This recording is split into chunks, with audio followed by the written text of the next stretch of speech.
You know, we say that we are a student's first university, and we are. And so before I begin my prepared remarks, I just want to thank our students, the students behind me in our symphony orchestra, the students who are outside in our marching band, the students that have chosen Kent State that study in this building. So students, here's my applause to you.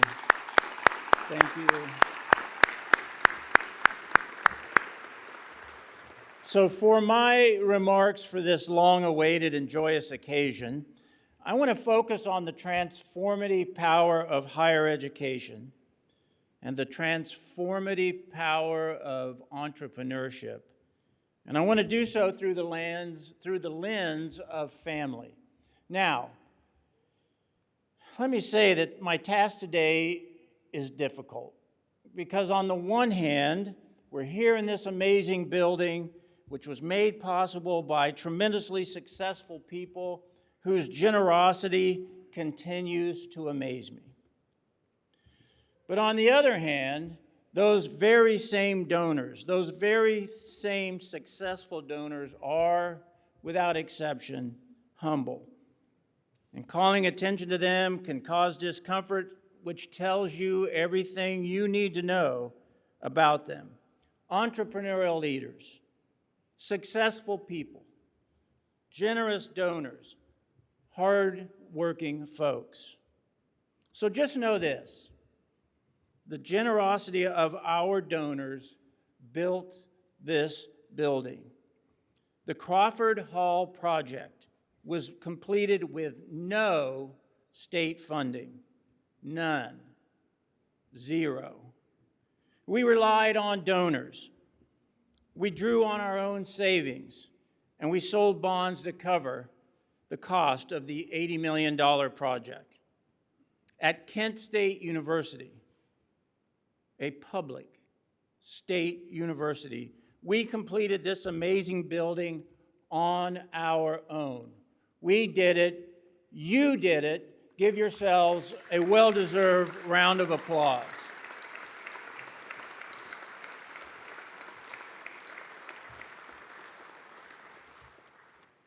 Now, to avoid embarrassing our donors too much by talking about them, allow me to explain instead who we are as a university and our impact.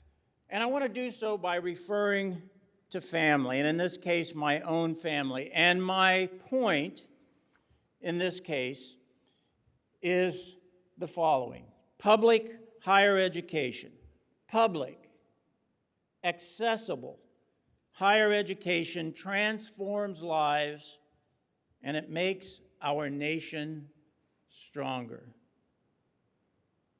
I realize now that I grew up in an interesting family that featured a nearly two-century commitment to higher education on my mother's side and something far different on my father's. Literally, I am the direct descendant of Jonathan Lindley, founder of the University of North Carolina, Chapel Hill, who then went on to found Indiana University as well. My great aunts both earned master's degrees from the University of Colorado when it was made up of one building. And my grandmother earned her bachelor's degree from the University of Kansas during World War I. And by the way, Jonathan Lindley's parents immigrated to North Carolina from County Wicklow, Ireland, before the American Revolution. Now, on the other hand, my father's people were dirt poor. They were Okies. My grandfather, a gas station attendant, died in 1929.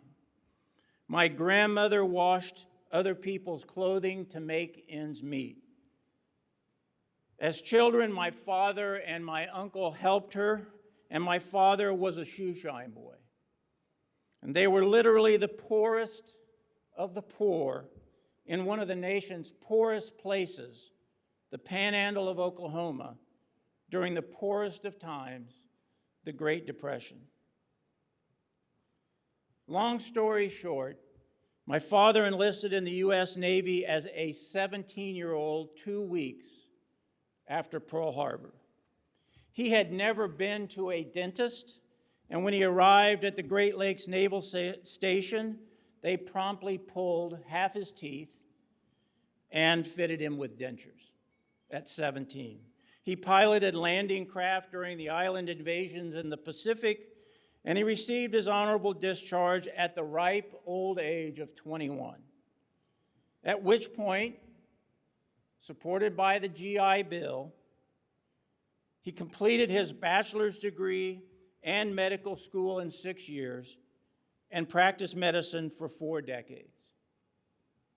Real American dream kind of stuff.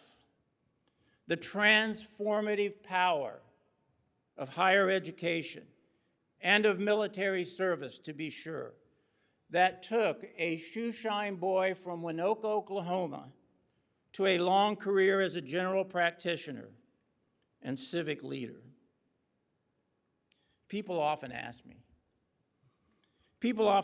what's the best thing about being president of Kent State University? And the answer is, the best thing is meeting people whose lives were transformed by their Kent State education.